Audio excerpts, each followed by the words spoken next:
Electronic voting machine EVM അതിൻ്റെ സുതാര്യതയെക്കുറിച്ചുള്ള സംശയങ്ങളും ആശങ്കകളും രാജ്യത്തെ പൊതുജനങ്ങൾക്കിടയിലും പ്രതിപക്ഷ രാഷ്ട്രീയ നേതാക്കന്മാർക്കിടയിലും ഏറി വന്നുകൊണ്ടിരിക്കുകയാണ്.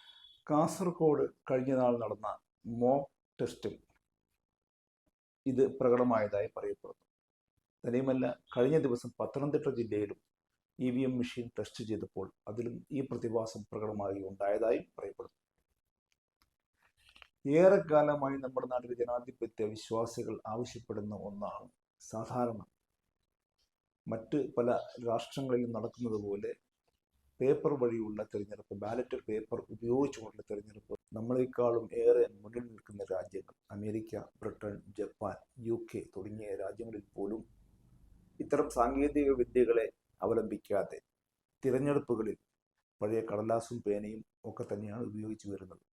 പക്ഷെ നമ്മുടെ രാജ്യത്ത് എത്ര തന്നെ ആവശ്യങ്ങൾ ഉന്നയിക്കപ്പെട്ടാലും ഇതെല്ലാം സാങ്കേതിക തടസ്സങ്ങൾ ഉന്നയിച്ചുകൊണ്ട് മുടന്തൻ ന്യായങ്ങൾ പറഞ്ഞുകൊണ്ട് ജനങ്ങളുടെ ഈ ആവശ്യത്തെ, ജനാധിപത്യ അവകാശത്തെ, തിരഞ്ഞെടുപ്പ് സുതാര്യമാകണമെന്ന ആവശ്യത്തെ വളരെ നിഷ്കരണം തള്ളിക്കളയുന്ന കാഴ്ചയാണ് കണ്ടുകൊണ്ടിരിക്കുന്നത്.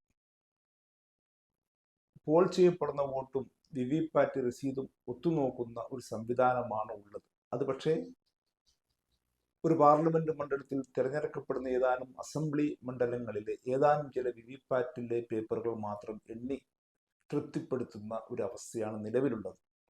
ഇത് അവസാനിപ്പിച്ചുകൊണ്ട് സമ്പൂർണമായ രീതിയിൽ പോൾ ചെയ്യപ്പെടുന്ന വോട്ടും വിവിപാറ്റിൽ വന്ന് വീഴുന്ന പേപ്പറും എല്ലാം പരിശോധനയ്ക്ക് വിധേയമാക്കണമെന്നുള്ള ആവശ്യം അംഗീകരിക്കുന്നുമില്ല.